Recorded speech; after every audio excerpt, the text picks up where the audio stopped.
Hi guys, another MT video, and today I'm going to be doing the valve clearances before I put the exhaust system back on. And just while I'm sort of down here, I'll just show you there's tidied up wiring which has come up here, up the side of the frame and along there, to stop the problem of the melted wiring going down along there. So this is the exhaust side of the valve clearances. It's a little tricky to see. I'm trying to get some lighting so you can see in there. And you can see the cam actuating mechanism, and you can just see the camshaft down there, although you probably can't on this, a little bit dark, but you can just kind of see it down there. Bearing on the rocker arms, and that's where you make the adjustment. You need a 0.05mm feeler gauge or a 0.002 inch, depending on your preference for imperial or metric, and it's a screw and lock nut system. You slacken off the lock nut, use a screwdriver to set the clearance once it's on the heel of the cam. That's the important bit, and you turn it over onto the heel of the cam using the Kickstarter, or you can put it on its main stand, rotate the rear wheel. That will do the same job. So once it's on the heel of the cam, you set the clearance, tighten it, and double check. Once you've set all of them, you rotate the entire thing a full revolution and recheck the clearances again, just for peace of mind. And thankfully it's a non-contact engine, so you can't actually do any damage. The worst thing that can happen is you get the clearances wrong and you have to start again. And that's really all there is to it. It's quite straightforward on an engine like this. Okay, I hope that's helpful. Thanks for watching.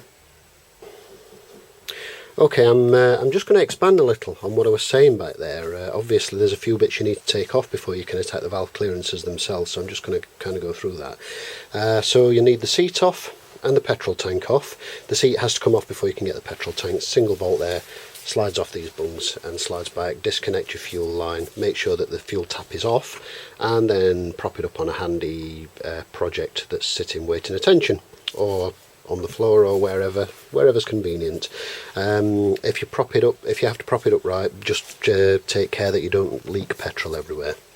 So once you've done that, you can see the top of the engine, and you'll see there's two caps, front and back, which give you access to the inlet and the exhaust.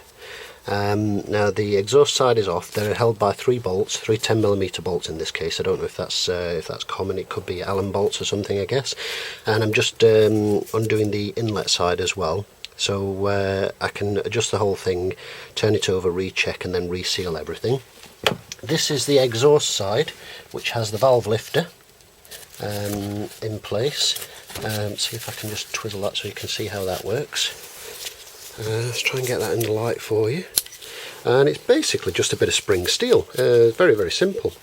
And what happens, I'm having to kind of hold the camera with one hand and twiddle with the other, so apologies for this. Okay, I don't know if you can see that, but that's essentially it. You've got a notch in this little sprung thing here, bit of spring steel bolted onto the underside, and that pushes down the valve and allows you to turn it over freely. There's a silicone O-ring around at the inside top, so it's a case of making sure that's all cleaned up and seated back in place before you bolt it back on.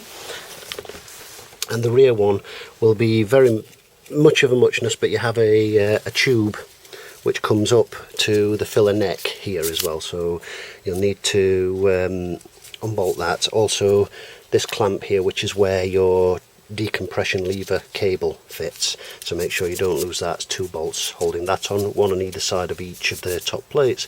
So once the top plates are off, you can go ahead, turn the slacken the spark plug off to release your compression a bit, so you've not got such a high compression. And using the kickstart, or ideally if you can shine a torch down there and get somebody to rotate the kickstart so you can see that the cam is on the heel, and once it's on the heel of the cam, check your clearances set, turn over on the kickstart for a full rotation, check again. Once that's okay, put it all back together and fire it up and just check that all's well. Okay, hi guys, don't know if you can hear me with that running, but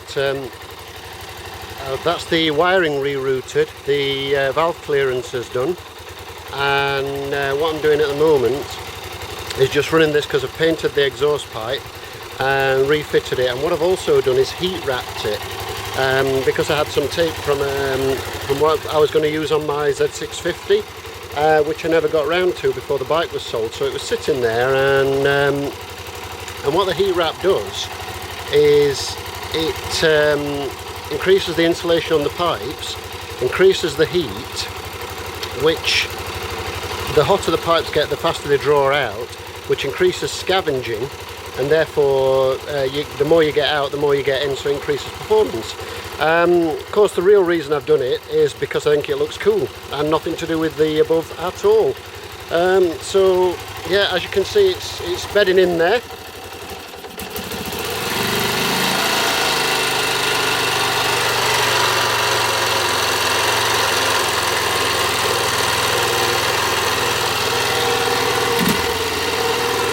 And smoking away merrily. You should have seen it when I first started it. Hopefully that'll not smoke for too long. The downpipes seem to have already sort of reached the point where they've set in, and the rest of it's colouring nicely. So yeah, so far so good.